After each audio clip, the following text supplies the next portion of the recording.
Hola hermanos, ¿cómo están? Buenos días, un gusto de saludarles. Primero, darle gracias al Señor por permitirnos hacer estos videos y por comunicarnos así. Ciertamente son tiempos difíciles, tiempos peligrosos, tiempos que tenemos que tomar precauciones y orar mucho al Señor. Eh, la oración que Él nos enseñó que oráramos, que la oración plantilla o la oración modelo que dice que se haga su voluntad en la tierra como en el cielo. Esa es nuestra oración, les animo a confiar en esa oración, les animo a confiar en la soberanía del Señor, que Él tiene todas las cosas bajo su control, que están todas las cosas de acuerdo a su voluntad perfecta y soberana. La palabra dice que no se cae un pajarito sino de su voluntad.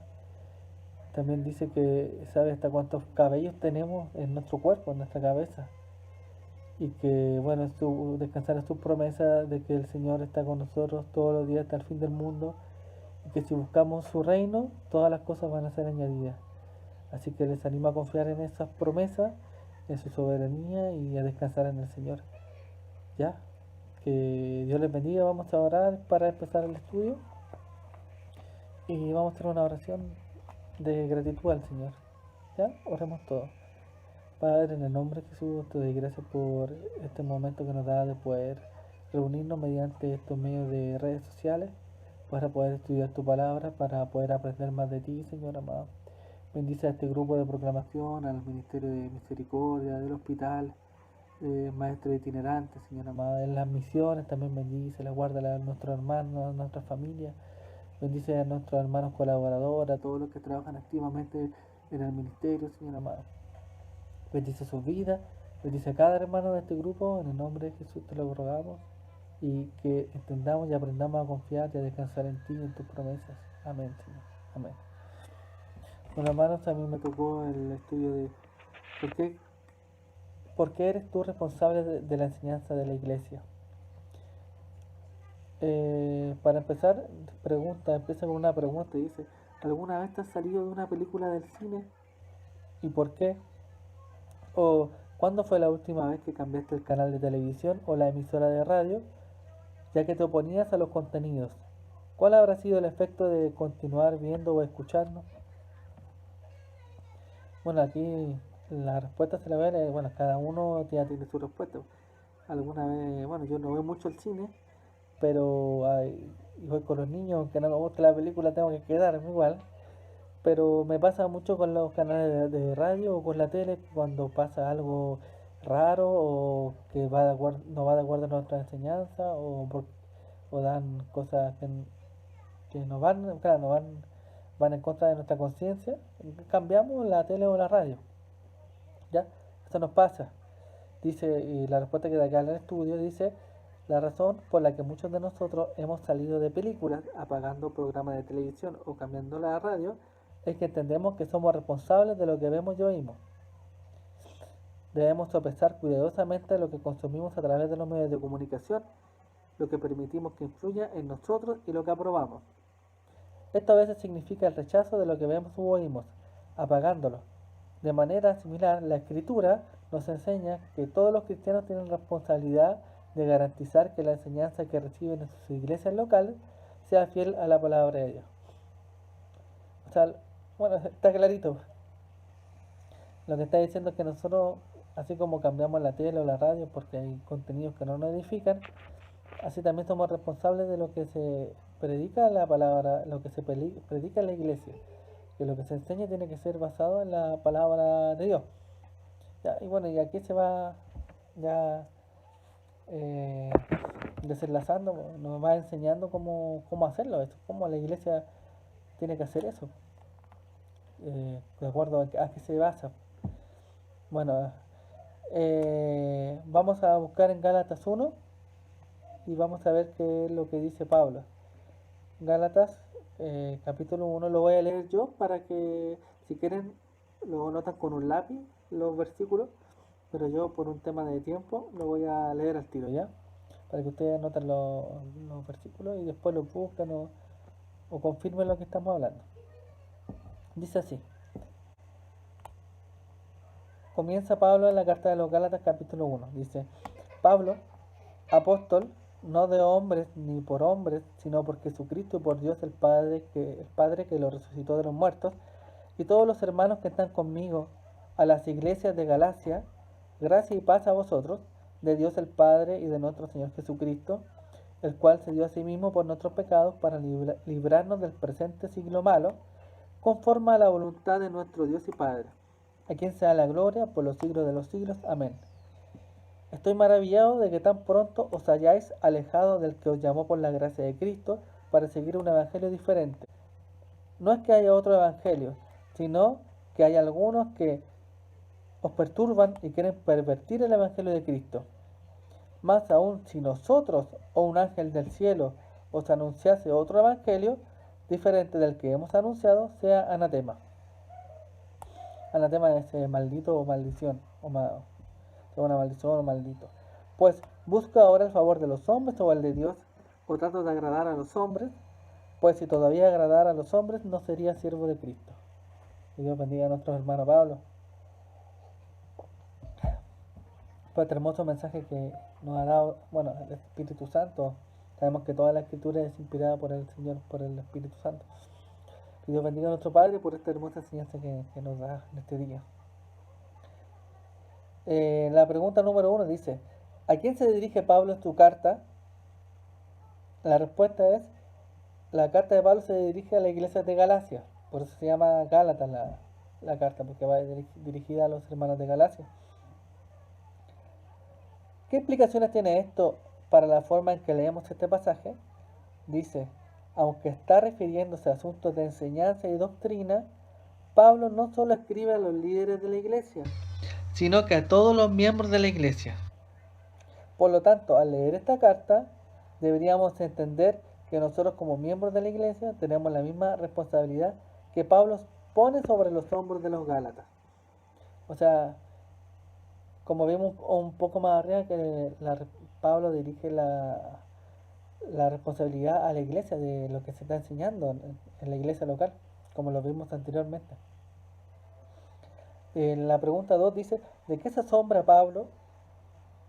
En el versículo 6 dice, en el versículo 6 Pablo le dice a los Gálatas lo maravillado que está por lo pronto que han dejado a aquel que los llamó por la gracia de Cristo, siguiendo otro evangelio, que realmente no es ningún evangelio, porque no hay otro evangelio sino que el de Jesucristo. Pablo está sorprendido de que los creyentes de Gálatas, quienes aparentemente habían sido cristianos por un tiempo corto, tan pronto se hayan vuelto a enseñanzas falsas, abandonando así a Cristo y al evangelio. Claro, sí, ya viendo el contexto de lo que estaba pasando en la iglesia, obvio que se estaba predicando otro evangelio y la gente estaba creyendo eso, lo que estaban predicando. Eso lamentablemente pasa. En la pregunta número 3 dice, describe a los algunos entre comillas, a los que Pablo se refiere en el versículo 7. Al juzgar por los siguientes versículos, ¿qué le están haciendo a los Gálatas? Los algunos que Pablo describe en el versículo 7 están causando problemas a los Gálatas y distorsionan el evangelio de Cristo. Como Pablo luego explica, en realidad están predicando otro evangelio, no hay otro evangelio, pero una doctrina hereje o errada, por lo cual van a enfrentar una terrible condenación. Claro, porque predicar un evangelio diferente al de Cristo al final puede resultar en una condenación, en una mala vida, no una vida bendecida por el Señor, aunque el Señor no nos bendice todos los días, pero puede provocar problemas y como nosotros somos el cuerpo de Cristo, puede quizás atrofiar un cuerpo, una parte del cuerpo. Y quizás puede predicar y pueden creer en otra cosa que quizás nos lleve hasta alejarse de la gracia de Cristo, como lo que dice Pablo, lo que está preocupado, del Evangelio de la gracia, de entender de que somos pecadores y que necesitamos perdón de pecados, y que todo esto es por gracia, porque el Señor se le plació hacerlo así. La salvación no es algo de nosotros, que dependa de nosotros, porque la palabra dice que estamos muertos en delitos y en pecados. Pero el Señor en su misericordia nos llamó y nos buscó. Él se entregó por nosotros para que nuestros pecados fueran perdonados. Así que esto es por gracia y por eso somos cristianos y servimos a Dios por agradecimiento, no por obras, no por hacer algo, porque por obra nadie puede ser salvo. Esto es por gracia a través de la fe en Cristo. Eso es lo maravilloso del Evangelio. Seguimos. La pregunta número 4. ¿De quién se estaban alejando los Gálatas en el versículo 6? ¿Qué nos dice esto acerca de las consecuencias de oír y abrazar la falsa enseñanza? Dice, Pablo en el versículo 6 escribe en el versículo 6 que los Gálatas han abandonado a aquel que los llamó por la gracia de Cristo. Claro. Es decir, han dejado a Dios mismo. Esto nos enseña que la doctrina no es meramente académica o un asunto intelectual. Más bien es creer en una doctrina falsa es alejarse de Dios. Y eso es lo que logran esta herejía falsa. Tomar partes de la Biblia para hacer algo que un texto generalmente fuera de contexto para crear un pretexto, pero en realidad lo que crea es eso, alejarse de la gracia de Cristo, ¿ya? Por eso que Pablo estaba preocupado por eso, porque él en calidad de apóstol estaba enseñando el Evangelio de Cristo, pero había otros que enseñaban otras cosas. Entonces esas cosas estaban alejando a la gente de Dios. Esa es básicamente la preocupación. La pregunta 5 dice, ¿sobre quién pronuncia Pablo una maldición 2 veces? En los versículos 8 y 9, ¿qué nos enseña esto acerca de la comprensión de Pablo del Evangelio? La respuesta es, en los versículos 8 y 9, Pablo en 2 ocasiones maldice a cualquier persona que predique otro Evangelio, aparte del que los Gálatas habían creído, aparte de lo que Pablo ya había predicado ahí. Esto nos enseña que Pablo entiende que hay un solo Evangelio verdadero y que las consecuencias eternas dependen si aceptamos y proclamamos este Evangelio. Por eso Pablo estaba tan preocupado y escribió esta carta. Dice, al leer el versículo 1, dice, ¿de quién deriva Pablo su autoridad? ¿Significa esto que todo lo que Pablo dice es automáticamente cierto?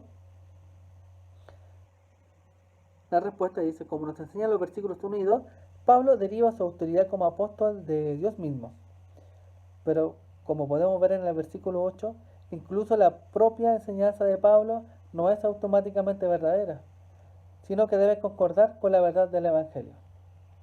Aún Pablo dice, si aún nosotros predicamos un Evangelio diferente, o sea, poniéndose él también en la brecha ahí de que ni siquiera él podría predicar otro Evangelio diferente. Que esa autoridad deriva del Evangelio y de las Escrituras. En la pregunta 7 dice, ¿qué dice eso acerca de la autoridad de los pastores y los ancianos de hoy? ¿De dónde viene? ¿En qué sentido esto es similar y a la vez diferente a la autoridad de Pablo? La respuesta dice, hoy en día la autoridad de los pastores y ancianos viene de la palabra de Dios. Deberían ser escuchados y obedecidos siempre y cuando enseñen fielmente la palabra de Dios. Esto es diferente al ministerio de Pablo, que vino en una comisión directa y personal de Dios. Así que el apóstol Pablo tiene una autoridad mayor y más amplia que la autoridad que tienen los pastores hoy en día. Pero su autoridad es similar en que todos ellos enseñan con autoridad divina siempre y cuando sean fieles al Evangelio y a la palabra de Dios. Claro, lo que está diciendo es que la autoridad de la Escritura viene de la misma Escritura. La autoridad de enseñar viene de Dios y que incluso Pablo, que fue designado por Dios mismo como enseñaba la Escritura, él también se sometía a la Escritura, porque no hay de otra forma. Así que Dios bendiga a estos grandes hombres de Dios que tomó para predicar y enseñar la palabra fielmente. Dice, la pregunta número 8 dice, considerando todo el pasaje, resume con tus propias palabras lo que está mal en las iglesias de Galacia y a quién considera a Pablo responsable de esta situación. Pista, puede haber más de un responsable. Lo leo de nuevo la pregunta, dice, considerando todo el pasaje, resume con tus propias palabras lo que está mal en las iglesias de Galacia y a quién considera a Pablo responsable de esta situación. En la pista puede haber más de un responsable. La respuesta dice, el problema con las iglesias en Galacia es que tienen falsos maestros que han predicado un falso evangelio. Y las iglesias han comenzado a creerlo. Ese es el problema que se vive en muchas iglesias ahora, incluso. Se predica un evangelio diferente y alejado de lo que Dios nos quiere decir a través de su palabra. Y generalmente esto es siempre así. Buscan textos para apoyar lo que ellos creen de la escritura y forman doctrinas así. Doctrinas así vemos mucho la teología de la prosperidad, teología de la liberación, teologías que realmente hacen eso, pues buscan versículos y se apoyan en esos versículos para crear una doctrina que realmente no es lo que la palabra quiere decir, sino que lo que ellos quieren y fuerzan a la palabra para hacerle encajar en sus creencias y en sus predicaciones. Y eso es dañino para la iglesia, porque aleja de la gracia de Cristo, como dice Pablo, y puede traer consecuencias. Y una de las consecuencias que trae generalmente esta falsa enseñanza es que la iglesia de Cristo, los miembros de la iglesia no forman el carácter de Cristo, sino que forman otro carácter, cualquier carácter menos el carácter de Cristo. Por eso que a veces en una iglesia se ven muchas divisiones, muchas murmuraciones, muchas cosas que no son de cristianos, porque realmente, ¿cómo van a ser así si están lejos de lo que la palabra de Dios enseña? Bueno, Jesucristo mismo dijo, santifícalos en tu verdad, tu palabra es la verdad. Si no se predica la palabra fielmente como Dios nos mandó en las iglesias, no va a haber santidad en la iglesia, que no van a haber frutos, sino más bien van a haber frutos de la carne y no frutos del espíritu. Es por eso que cuando uno ve este tipo de problemas en la iglesia o muchos frutos de la carne, quiere decir que en realidad que no se está predicando la palabra de Dios fielmente. Así que Dios nos ayuda, porque nosotros, incluso siendo cristianos, tenemos muchas luchas y hay muchas cosas feas en nuestras vidas, pero es a través de la palabra de Dios que Dios nos va santificando y Dios nos va enseñando cómo tenemos que actuar como cristianos y luchar contra eso. Así que Dios bendiga las iglesias donde se predica la palabra de Dios, la sana doctrina, como decimos nosotros, y eso va a dar fruto en los miembros de la iglesia, porque los miembros de la iglesia van a caminar o tratar de caminar conforme a lo que Dios está mandando. Así que no en vano el Señor dijo, santifícalos en tu verdad, tu palabra es la verdad. A través de la palabra cuando recibimos santificación en nuestra vida. Así que sigamos. Hoy me perdí, creo que iba en la 7, no, en la 8. Considerando todo el pasaje, ya la pista. El problema de la iglesia, bueno, lo leo de nuevo para que no nos perdamos. En la pregunta 8 dice, considerando todo el pasaje, resume con tus propias palabras lo que está mal en la iglesia de Galacia y a quién considera Pablo responsable de la situación. La respuesta es, el problema con las iglesias de Galacia es que tienen falsos maestros que han predicado un evangelio falso y las iglesias han comenzado a creerlo. ¿Quién es el responsable? Los responsables de esto es los falsos maestros de la iglesia, como nos enseña este estudio de la palabra, y que los miembros de la iglesia hayan aceptado esta falsa enseñanza. En realidad la responsabilidad recae sobre los hombres de la iglesia. Sobre la pregunta número 9 dice, sobre la base de la enseñanza de Pablo en este pasaje, ¿quién dirías que es el responsable de lo que se enseña en la iglesia local? Bueno, ya lo sabemos, como lo hemos visto a través del estudio. Dice, según la enseñanza de Pablo en este pasaje, tanto los líderes de la iglesia, a quienes la Biblia llama ancianos, son los líderes de la iglesia. La palabra anciano en la iglesia significa líder de iglesia o pastor, supervisor, todas las personas que están a cargo del liderazgo de la iglesia. O pastores. Y la respuesta es que los responsables son los líderes de la iglesia, como la congregación en la totalidad es la responsable, que se dedique con fidelidad a la palabra de Dios en la iglesia. ¿Ya? La pregunta número 10 dice, ¿cuáles son algunos de los peligros que corren las congregaciones al confiar esta responsabilidad por completo a sus líderes? En otras palabras, ¿qué problemas podrían surgir si los miembros de la iglesia habituales de la iglesia no ejercen el discernimiento doctrinal? Dice la respuesta, El peligro de que las congregaciones confíen enteramente esta responsabilidad a sus líderes es que si los líderes comienzan a desviarse doctrinalmente, la Iglesia no tendrá el discernimiento o un mecanismo práctico necesario para corregir o silenciar a aquellos que enseñan doctrinas falsas. Otro peligro es que al dar la responsabilidad doctrinal enteramente al liderazgo, la Iglesia no va a crecer en discernimiento doctrinal y madurez. Eso es lo que estábamos hablando hace un poquito atrás, que claro, esto es lo que va, pues, las iglesias no crecen en discernimiento doctrinal ni madurez cuando se predica otro evangelio diferente al de Jesucristo. Entonces la respuesta es el peligro de que las congregaciones confíen enteramente esta responsabilidad a sus líderes es que si los líderes comienzan a desviarse doctrinalmente, la iglesia no tendrá el discernimiento o un mecanismo práctico necesario para corregir o silenciar a aquellos que enseñan falsas doctrinas. ¿Ya? Sigamos con la pregunta número 11. Ya casi terminando, dice. ¿Cómo ejerce en términos prácticos el miembro común de la iglesia esta responsabilidad? ¿Cuáles son algunas formas en que los miembros de la iglesia ejercen su responsabilidad sobre lo que se enseña? La respuesta es, para el miembro promedio de la iglesia, esta responsabilidad sería algo como, puntito al lado, dice, crecer regularmente en el conocimiento de la palabra de Dios. Otro puntito, dice, orar por la fidelidad de lo que enseñan, animar e invertir en la formación de futuros pastores y ancianos. Otro puntito al lado, dice, humildemente hacer preguntas cuando no entiendes algo o cuando parece que el maestro ha dicho que no está de acuerdo con la palabra de Dios. Otro puntito al lado dice, cuando sea necesario, trabajar junto con toda la iglesia para corregir a estos falsos maestros que están en un error significativo.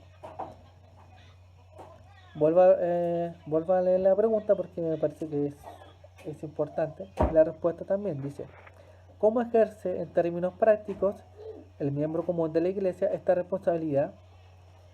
¿Cuáles son algunas formas en que los miembros de tu iglesia ejercen su responsabilidad sobre lo que se enseña?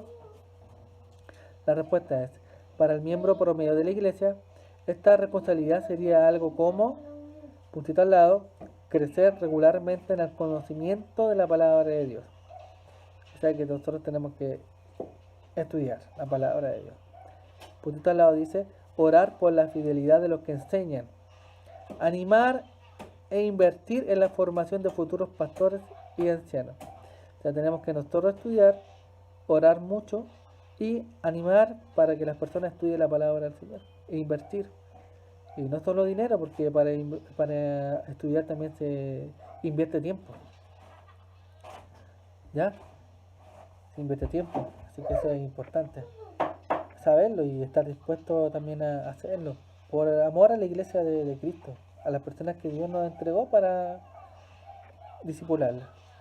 Así que hermano, si quieres ser un maestro, un discipulador, es necesario que estudies la palabra de Dios para que pueda enseñar con fidelidad, entendiendo que tenemos una responsabilidad con las personas que escuchan, ¿ya? Y eso significa invertir tiempo y dinero, ¿ya? Lo otro puntito al lado dice, cuando sea humildemente hacer preguntas cuando no entiendes algo. Eso también es súper importante, chiquillos, cuando nosotros estamos enseñando y diciendo algo, hacer preguntas.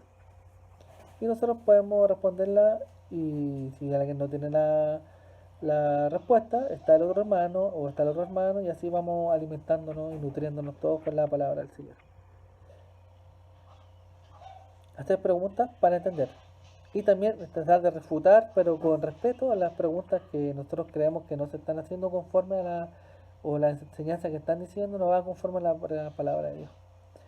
Dice, puntito al lado también dice, cuando sea necesario trabajar junto con la iglesia, cuando sea necesario trabajar junto con la iglesia para corregir a esos maestros que están en un error significativo. Vamos con la pregunta 12. Dice, ¿significa esto que las congregaciones deberían comenzar a decirle a los pastores lo que deberían predicar? ¿O que las congregaciones deberían designar comités de evaluación en los sermones de un pastor? ¿Cómo puede una iglesia simultáneamente abrazar esta responsabilidad y al mismo tiempo someterse a los líderes? Es una pregunta, es una buena pregunta, ¿cierto? Mira, se lo voy a leer de nuevo. ¿Significa esto que las congregaciones deberían comenzar a decirle a los pastores lo que deberían predicar? ¿O que las congregaciones deberían designar comités de evaluación de los sermones de un pastor? ¿Cómo puede una iglesia simultáneamente abrazar esta responsabilidad y al mismo tiempo someterse a los líderes?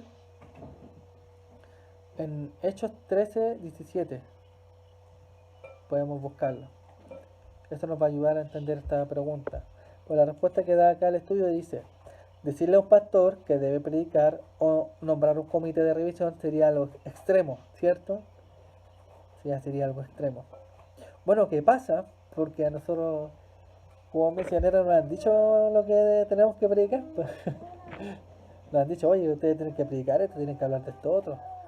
Y eso es realmente extremo cuando ya se está predicando la palabra del Señor en su contexto y fiel a lo que la palabra de Dios dice. Es algo extremo pedirle algo así a algún líder o a una autoridad de la iglesia o a un maestro que enseña. Decirle a un pastor que debe predicar o nombrar un comité de revisión sería algo extremo, ¿cierto? Estamos de acuerdo. Serían aplicaciones injustificadas de este pasaje que se desvían del asunto en cuestión. ¿Cómo entonces las iglesias pueden ejercer correctamente esta responsabilidad y a la vez someterse a los líderes? La clave es la humildad. Es la humildad de ambos lados, del líder como del miembro de la iglesia. Poner en práctica lo que dice la palabra, que tenemos que mirar a cada uno como mayor, estimándolo como mayor, y que tenemos que someternos los unos a los otros. Es importante para eso la edificación de la iglesia. Pero siempre y cuando la fuente y el fundamento sea la palabra del Señor. ¿Ya? La clave es la humildad. Las iglesias deberían cultivar una actitud de sumisión, respeto y confianza hacia sus líderes que animan a cada miembro a escudriñar las escrituras y a evaluar cuidadosamente lo que se enseña. ¿Ya? Voy a dar otro versículo para que lo busquen también. Dice Hechos 17:11. Una cosa que va a ayudar en gran manera es que los líderes cultiven la humildad e inviten a la congregación a dar su opinión y hacer preguntas. Una cosa que va a ayudar en gran manera es que los líderes cultiven la humildad e inviten a la congregación a dar su opinión y a hacer preguntas. Bueno, me acordé de la iglesia de Berea, pues la iglesia de Berea mientras predicaban, el apóstol Pablo estaban buscando en la Biblia para saber si todo era verdad lo que él decía. Pero además de eso, dice que tenemos que ser humildes y hacer preguntas con respeto y con humildad. ¿Ya? La pregunta número 13 dice: ¿de qué manera personalmente has ejercido tu responsabilidad sobre lo que se enseña? ¿Hay más maneras en lo que hay más maneras en las que puedes o deberías hacer esto? Las respuestas pueden variar, ahí cada uno tiene su forma de ver las cosas. Sería importante mediante el grupo de WhatsApp, si tienen preguntas o alguna acotación, decirlas y así estamos en comunicación. Espero que hagan preguntas porque es parte del estudio hacer preguntas y Dios mediante vamos a responderlas y nos vamos a ayudar entre todos para que todos salgamos adelante y aprendamos de la palabra del Señor. Así que hermanos, que Dios les bendiga.